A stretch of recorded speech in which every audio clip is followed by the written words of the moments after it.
자, 4절 한 절 읽겠습니다.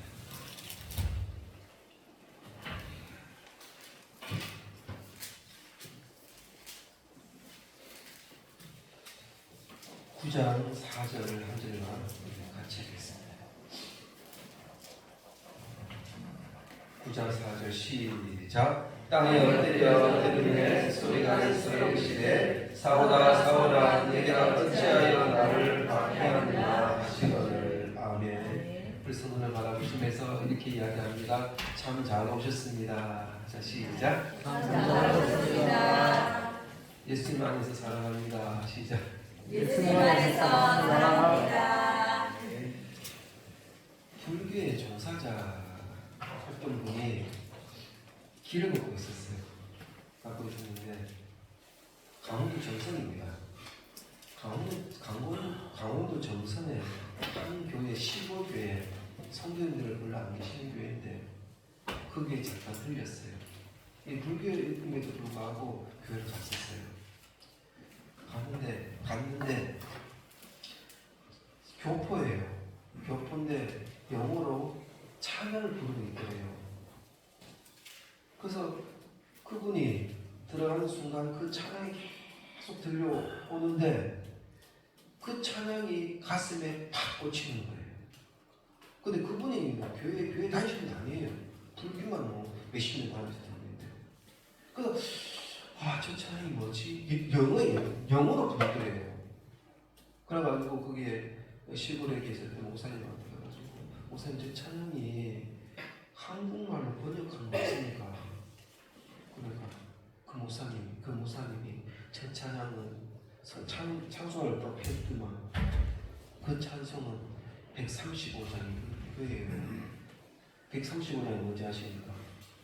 갈보리산의 이 찬양이에요.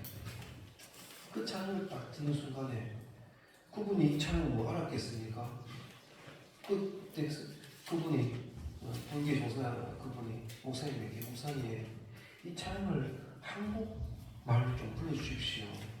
그랬더니 이 찬양을 불렀어요. 같이 불렀어요. 부르는데 갑자기 그분이 무릎을 꿇고 통곡을 했대요. 갈보리산 위에 십자가 썼으니 주가 고난을 당한 표라. 험한 십자가를 내가 사랑하면 주가 보혈을 흘리면서 제 무슨 일을 얻기까지 주의 십자가 사랑하리. 빛나면 유감받기까지 험한 십자가 붙들겠네. 저 찬양을 부른 순간 완전히 무너진 거예요. 내용이 예수님이 됐어요. 이라는 내용이라는 거예요. 그분이 지금도 간증하고 다니시는데 그분이 간증할 때마다 늘 우세요. 예수님의 그 사랑 때문에 하나님은 그렇게도 역사를 하시는 것 같아요. 압도적인 성령의 충만한 것. 그냥 그 찬양으로 그냥 은혜를 받는 거예요. 이거는 우리가 알 수가 없는 것입니다. 오늘도 한 사람이 완전히 변화되는 그 한 인물이 나와요. 그런데 그 한 인물이 역사를 바꿔버려요. 영적으로 바꿔버려요. 그 인물이 누군지 한번 살펴보겠습니다. 자, 9장 4절 다시 한번 볼까요? 9장 4절 9장 4절 땅에 엎드려드림에 소리가 있어 이르시되 사오라 사오라 내가 어찌하여 나를 박해하느냐 하시거늘. 자, 저를 한번 보십시오. 사울입니다. 이 사울이 나중에 무슨 이름으로 바뀌어집니까? 사울이 바울로 바뀌어집니다. 요 시점에 바뀌어져요. 자, 이 사울이 경험한 이 회심 사건은요, 교회사에서 있어서 가장 독특한 사건입니다. 가장 놀라운 사건이에요. 우리는 이 말씀을 읽으면서 조심해야 할 부분이 있습니다. 두 가지예요. 요즘에 유튜브에서 자꾸 이상한 것들이 많이 나와가지고 이 말씀을 꼭 드려야 되겠다고 생각이 들어요. 두 가지 한번 들어보십시오. 첫 번째, 이 사울이 일어났던 이 경험이지 않습니까? 경험. 다시 말하면 뭐 빛이나 음성이 자신에게도 일어날 수 있다는 그런 신비적인 경향에 자꾸 쫓아가는 거예요. 물론 그런 역사가 일어나요. 저도 부정을 안 합니다. 그런데 이것만 쫓아가는 사람이 있어요. 뭔가 새로운 게 없냐, 뭔가 임팩트한 게 없냐, 그런 데서 쫓아가는 사람이에요. 제가 구미에 있을 때 어떤 집사님이 그랬어요. 전화하니까 집사님 어디 계세요? 전라도 계신대요. 또 왜 한 번도 안 나왔어요? 전화했어요. 집사님 어디 계세요? 강원도 계신대요. 거기만 쫓아가는 거예요. 물론 하나님께서 이 자리에서도 역사를 하십니다. 부정할 수 없어요. 그런데 거기만 쫓아가면 안 된다는 거예요. 유튜브도 요즘에 막 이상한 게 나오더라고요. 목사님이 자꾸 손에 막 넘어져 이래요. 근데 그게 뭐가 우리에게 유익이 있는 거예요. 자꾸 쏘고 넘어지는 게 우리한테 유익이 뭐가 있는 거예요.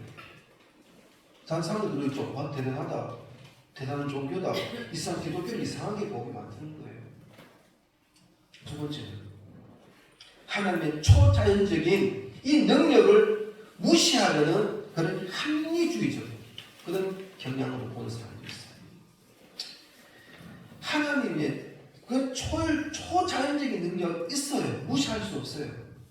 근데 그는 자꾸 성경을 서 사람은 신화로 자꾸 성경을 봐요. 이건 신화다. 아니에요. 그 능력이 있어요. 지금도 그 능력이 일어나요. 그런데 어떻다면 자꾸 말씀을 자꾸 무시하는 경향이 있다는 것이에요. 너무 양극단으로 너무 흘러가고 있다는 것이죠. 자, 우리는 이 두 가지 경향이 어떻게 합니까? 교회를 동시에 위협하고 있어요. 그리고 이 두 극단 모두가 우리는 늘 경계를 해야 되는 것입니다. 자, 이 체험의 당사자인 이 바울은 자신의 경험을 어떻게 해석하고 어떻게 적용시켜 주고 있는가를 오늘 이 말씀을 통해서 우리는 관찰해 보는 것입니다. 건전한 방법으로 관찰하는 거예요. 건전한 방법. 자, 오늘 말씀의 핵심은요, 두 가지입니다. 두 가지. 첫 번째는 부르심, 불렀다는 것이에요. 사도 바울이 적었던 말씀, 기록했던 말씀 13권을 적었습니다. 이 서신서들을 보면 바울은 부르심이라는 말을 참 많이 기록했어요. 남다르게 참 강조점을 많이 집중했어요. 어디에 집중했느냐? 부르심에 집중했습니다. 자, 9장 4절 다시 한번 볼게요. 여기 보면 사울아 사울아 이렇게 불렀어요. 사울의 변화의 역사는 바로 부르심에서 바뀌어졌어요. 주어라는 것에 주어. 로마서 1장 1절을 한번 봅시다. 로마서 1장 1절에 제가 읽어드릴게요. 예수 그리스도의 종 바울은 사도로 뭐라고 적혀있습니까? 사도로 부르심을 받아 하나님의 복음을 위하여 택정함을 입었으니 이렇게 자신을 그렇게 소개를 하고 있다는 것입니다. 부르심을 받아 이 부르심은요, 사도 바울 자기가 불렀다는 것이 아니에요. 자기 스스로 부르심을 하나님 나를 불러주시옵소서 이게 아니에요. 스스로 부르심에 스스로 그게 응답한 것이 아니라는 것이에요. 다른 사람이 나를 부른 것이 아닙니다. 이 부르심이라는 것은 하나님의 주권적인 역사예요. 그냥 불렀어요. 아브라함이 그냥 자기 스스로 해서 가나안 땅에 갔어요? 아닙니다. 하나님께서 부르셔서 가셨어요. 근데 하나님의 부르심은요, 그 사람이 뭐 공부를 잘하거나 잘생기거나 땅이 많거나 그 기준이 아니에요. 아브라함을 보십시오. 아브라함이 그렇게 좋은 사람이 아니거든요. 어떤 사람이었어요? 우상을 섬겼던 사람입니다. 그렇다고 바울이 좋은 사람이었어요? 사울이 좋은 사람이었어요? 좋은 사람 아니었어요. 뒤에 나오겠지만 사도행전 9장 1절에 보면 어떤 사람인지 아십니까? 위협적이고 살기가 있는 사람이었어요. 예수 믿는 사람을 다 붙잡았어요. 다 붙잡아 감옥에 가둔 사람이었어요. 나쁜 사람이었어요. 하나님의 절대적인 주권으로 사울을 부르셨다는 것입니다. 그 밑에 보면 이유가 나와요. 하나님의 복음을 위하여 부르셨다는 것입니다. 택정함을 입었다. 이 택정이라는 말은 선택이라는 말도 있지만 분리시키라는 것입니다. 분리시킨다. 이 분리시키라는 것은 무슨 뜻입니까? 하나님의 사람으로 분리시키는 거예요. 거룩이라는 말을 저번에 제가 거기에 대해서 한번 설명해 드렸죠. 거룩, 분리시키라는 것입니다. 하나님의 사람으로 분리시키는 것이에요. 그런데 이 부르심을 자신만 결부시키는 것이 아닙니다. 로마서 1장 6절에 보면은 제가 읽어드릴게요.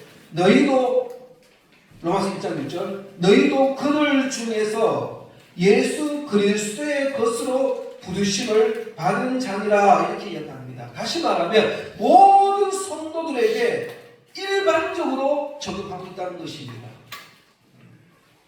왜 중요할까요? 이것은 사도 바울이 성경에 보면은 사도 바울이 몇천 킬로 가가지고 복음을 전파했죠. 처음에는 어디 갔습니까? 갈라디아, 터키 지방이에요. 나중에는 저 아테네 그리스 쪽으로 가요. 나중에 어디로 갑니까? 로마로 가요. 나중에는 더 멀리 스페인으로 가요. 그거 볼 때 사도 바울이 대단하다 이렇게 생각할 수 있습니다. 그분은 부르신 분이 누구라는 거예요? 내뿐만 아니라 나뿐만 아니라 너희들도 하나님께서 부르셨다라는 것입니다. 너희들도 부르셔서 위대한 일을 하나님이 하게 하신다. 이것을 이야기를 하고 있는 것이에요. 그러니까 이 사도 바울의 의식 속에는 하나님의 주권적인 사상을 가지고 있다는 것이에요. 우리는 여기서부터 출발해야 되는 것입니다. 성경은요, 하나님의 주권적인 그 사상으로부터 출발해야 되는 것이에요. 이게 참 중요합니다. 로마서 1장 7절 한번 볼까요? 7절에 보면 로마에서 하나님의 사랑하심을 받고 성도로 부르심을 받은 모든 자에게 이렇게 말씀을 하고 있어요. 고린도 교회에서 보낸 편지도 마찬가지입니다. 고린도전서 1장 1절 1장 1절 제가 읽어드릴게요. 하나님의 뜻을 따라 그리스도 예수의 사도로 부르심을 받은 사울과 형제 소수대는 고린도에 있는 하나님의 교회 곧 그리스도 예수 안에서 거룩하여 지고 이렇게 말씀을 하고 있어요.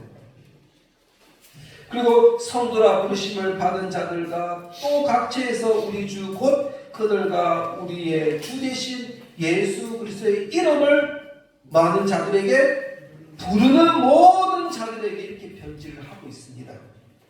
성도님들, 자신만이 아닙니다. 사도 바울 자신만이 아닙니다. 모든 그리스도들이니란 왜요? 하나님에 의하여 부르심을 받은 성도라고 해석하고 있는 것입니다. 이것을 믿고 있는 것이에요. 거룩이란 말,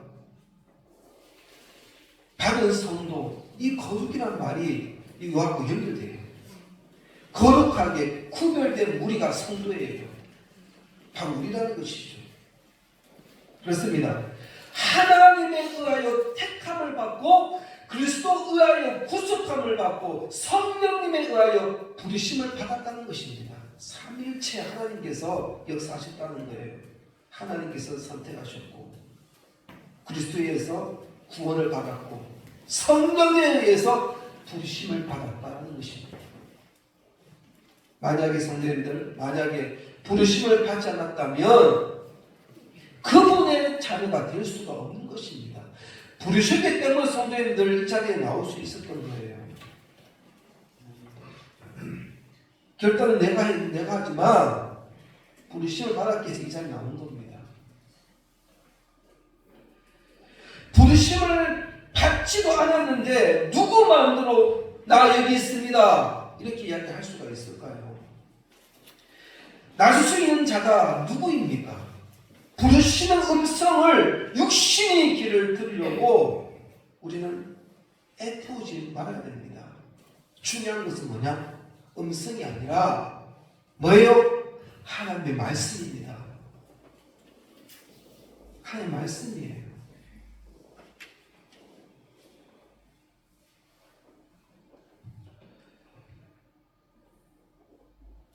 저도 말씀을 준비하면서 말씀을 일주일 동안 제가 계속 그 말씀을 반복해서 했습니다. 좀 세상의 이 말을 좀 그만하자. 오직 말씀은 이분들은 오신 목적이 말씀을 듣기 위해서 왔는데 자꾸 세상 이야기는 세상에 가서 듣고 교회에서는 말씀을 이야기하죠. 말씀을 이야기하죠. 이런 생각이 들더라고요. 때로는 지루할 수가 있어요. 그렇지만 성도님들 지루하더라도 들으셔야 됩니다. 성도님들 학교에 가면 지루합니다. 요즘 애들 학교 가기 싫어합니다. 그렇지만 가서 공부해야 됩니다. 왜냐? 미래가 달려있기 때문입니다. 말씀은 마찬가지입니다. 지루하더라도 들으셔야 됩니다. 이 말씀이 우리의 미래를 결정하기 때문입니다. 힘들어도 이 자리에 나오셔야 됩니다. 우리가 살기 위해서 나오셔야 됩니다. 다음으로는 두 번째는 뭐냐? 빛의 빛입니다. 빛. 이 점에 있어서도 사도 바울은 확고한 믿음을 갖고 있어요. 확고한 믿음을 갖고 있다는 것이지. 성도님 믿음은 뭔지 아십니까? 믿음은요 대상이 바뀌는 거예요. 내가 지금까지 믿어왔던 거, 내가 신뢰했던 거 바로 이분이구나. 빛을 비춤으로 사도 바울은 그 대상이 바뀌어버렸어요. 처음에는 율법만 가지고 살았습니다. 3절을 볼까요? 3절 오늘 본문 3절 9장 3절 사울이 길을 가다가 다메섹에 가까이 이르더니 홀련히 하늘로부터 뭐가요? 빛이 그들을 둘러 비추는지라. 빛으로 내리쬐 버렸어요. 그 사도 바울은 고린도후서 4장 6절에도 빛에 대해서 이야기를 합니다. 고린도후서 4장 6절 같이 한번 볼게요. 읽어드릴게요. 어두운 데에 빛이라 말씀하셨던 이걸 잘 기억하셔야 돼요. 그 하나님께서 예수 그리스도의 얼굴에 있는 하나님의 영광을 아는 빛을 누구의 마음이에요? 우리의 마음에 비추었다는 것입니다. 우리의 마음에 비추었다. 어두운 데에 있는 빛이라 이 말씀하셨던 그 빛이 우리의 마음에 빛을 비추는, 우리라는 말은 사도 바울뿐만 아니라 고린도 교회뿐만 아니라 우리 간독교회 이렇게 말씀을 하고 있어요. 이 말씀은요, 우선 이 말씀을 읽을 때 딱 생각나는 말씀이 있죠. 찾기가 안 지나갑니까? 창세기입니다. 창세기 1장 3절 읽어드릴게요. 하나님이 이르시되 빛이 있으라 하시니 뭐가 있었습니까? 빛이 있었다라고 이야기를 하고 있는 것이에요. 이 부분을 염두고 이야기를 하고 있는 것입니다. 이 말씀은. 창세기 1장 2절 한번 볼까요? 빛이 있기 전에 어떤 상태인가 한번 보십시오. 1장 2절 땅이 혼돈하고 공허하며 흑암이 깊은 위에 있고 하나님의 영은 수면 위에 운행하시니라. 바로 이런 상황이었다는 거예요. 빛이 있기 전에 이런 상황이었습니다. 그래서 창세기 1장 3절 뭐라고 하죠? 하나님이 있으되 빛이 있으라 이렇게 말씀을 하고 있는 것이에요. 이처럼 아까 읽었던 것처럼 고린도후서 4장 6절 제가 다시 읽어드릴게요. 어두운 데에 빛이 비치라 말씀하셨던 그 하나님께서 이 말씀을 아까 창세기에 이야기했던 거예요. 그 하나님께서 예수 그리스도의 얼굴에 있는 하나님의 영광을 아는 빛을 우리 마음에 비추셨느니라 이렇게 해석을 해주고 있습니다. 참으로 통찰력이 있다는 거예요. 우리도 말씀을 때에 이런 통찰력이 있었으면 좋겠습니다. 첫째 날 창세기 1장 3절 왜요? 하나님이 이르시되 빛이 있었고 빛이 있었고 그 빛은 무슨 빛이라고 말씀하고 있는 거예요? 무슨 빛입니까? 사도 바울 이사야 9장 2절에 보면 읽어드릴게요. 이사야 9장 2절 흑암에 행하는 백성에게 큰 빛을 보고 사망의 그늘진 땅에 거주하던 자에게 빛이 비치도다. 뭐예요? 복음의 빛입니다. 그렇습니다. 사도 바울은 창세기 1장 2절에 보면 땅이 혼돈하고 공허하며 흑암이 깊은 위에 있었고 여기에서 그리스도를 만나기 이전에 인간 심리 상태를 보았던 것입니다. 자, 사도행전 9장 1절에 보십시오. 사도행전 9장 1절 지금 사도 바울이 사울이 빛이 있기 전에 그 마음이 어떤 상태였습니까? 마침 똑같아 혼돈하고 공허하고 흑암의 깊은 위에 있었던 거예요. 사도 바울이 이름 바뀌었지만 사울이었지만 들어보십시오. 사울이 주의 제안에 대하여 여전히 뭐 했고요? 위협했습니다. 살기가 당근하여 대제사장에게 가서 자 여기 보면 사울의 마음이 어떤 마음이었냐? 위협했습니다. 겁주고 압력을 가했다는 것이에요. 살인 제가 예수 믿는 사람을 잡아 죽게 된 겁니다. 등등하여 이게 무슨 말입니까? 숨 거칠게 내뿜는 겁니다. 이거예요. 죽여버리겠다. 이겁니다. 사울의 마음이 그랬다는 거예요. 빛이 있기 전에 마치 창세기 1장 2절처럼 혼돈하고 공허하고 흑암이 깊은 위에 있었던 거예요. 그리고 그 상태를 어두운 데서라는 한마디로 표현했습니다. 어두운 데서. 그렇기 때문에 고린도후서 4장 6절 죄송합니다. 그래서 반복해서 다시 반복합니다. 어두운 데 빛이 비치라 말씀하셨던 그 하나님께서 예수 그리스도의 얼굴에 있는 하나님의 영광을 아는 빛을 우리의 마음에 비추셨다 이렇게 말씀을 하고 있는 것입니다. 성도님들 사도는 이를 반의하는 새롭도 있음을 시작합니다. 빛이 있으면 우리가 교회를 나올 때에 꼭 말씀을 읽으려고 할 때 꼭 그 사건이 터져요. 마귀는 가만두지 않습니다. 교회 한번 나오죠. 처음에 잘 될 줄 알았는데 방해가 심해요. 저도 항상 토요일날 명직 전쟁을 하고 있거든요. 마귀는요 교회를 자꾸 교회를 무너뜨리려고 해요. 그 중에 대상자가 첫 번째 대상자 누군지 아십니까? 목사예요. 목사가 말씀을 하게 있으면요 성도들 그냥 무너지는 거예요. 고린도후서 4장 4절입니다.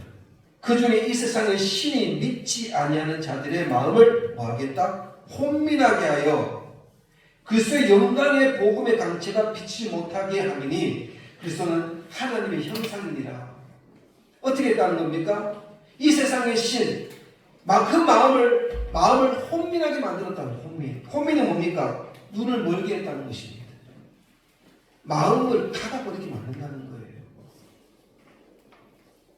세상의 신들은요. 성도 여러분, 허물과 죄로 죽어서 에스겔 골짜기의 마른 뼈와 같았던 인간이 그리스도의 영광의 복음의 강체를 비침받지 않고도 자력으로 살아날 수 있는가? 우리의 이분을 한번 생각해 보셔야 됩니다.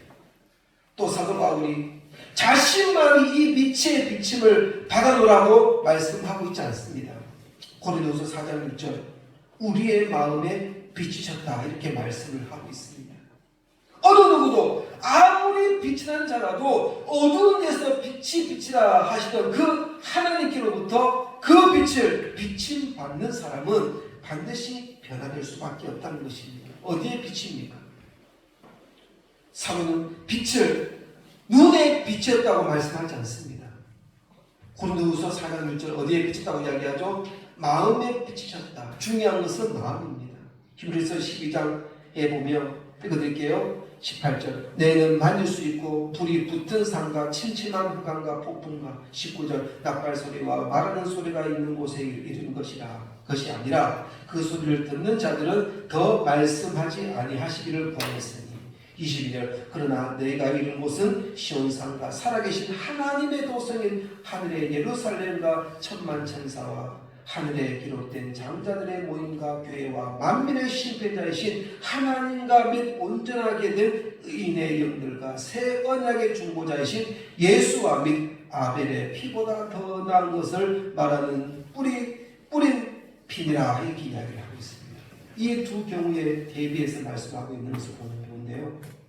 이 율법하에 있던 성도들은 18절에 보면 만질 만한 또 18절에 보면 불이 붙는 산과 19절에 나팔 소리와 말하는 소리 이런 말씀이 나오죠. 이것은 오감으로 감각을 경험할 수 있는 겁니다. 그러나 신약 성도들에게는 이런 것이 아닙니다.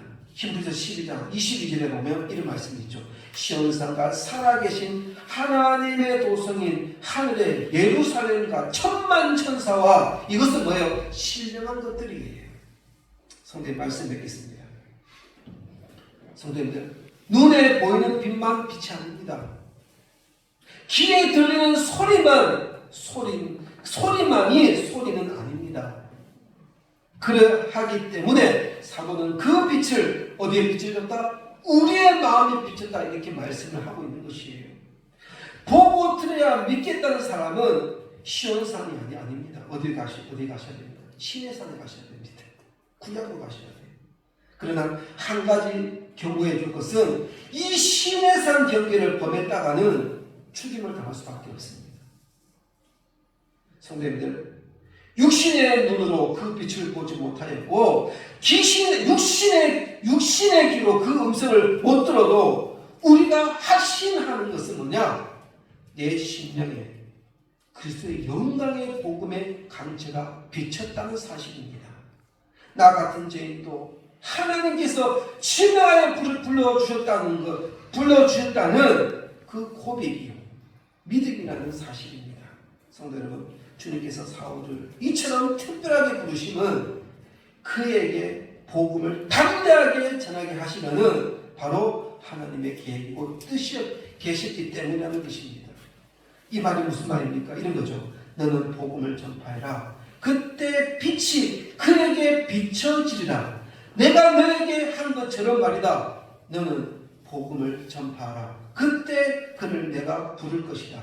내가 내게 한 것처럼 말이다. 이렇게 이야기하고 있는 것이죠. 성도님들, 우리의 마음은 복음의 빛을 비춰졌습니다. 우리는 그것을 믿고 그것을 깨닫고 나가는 존재가 되는 것입니다. 기도하겠습니다. 하나님, 그렇습니다. 우리는 하나님의 은혜로 부르심을 받았습니다. 그리고 우리에게는 빛이 비춰졌습니다. 우리의 마음에 빛을 비추어졌습니다. 우리는 그것을 인식하면서 우리 또한 우리를 통해서 이 세상에 빛을 비추며 복음의 빛을 비추며 살아가는 우리의 삶이 되게 하여 주시옵소서. 감사하며 예수님 이름으로 기도합니다. 아멘.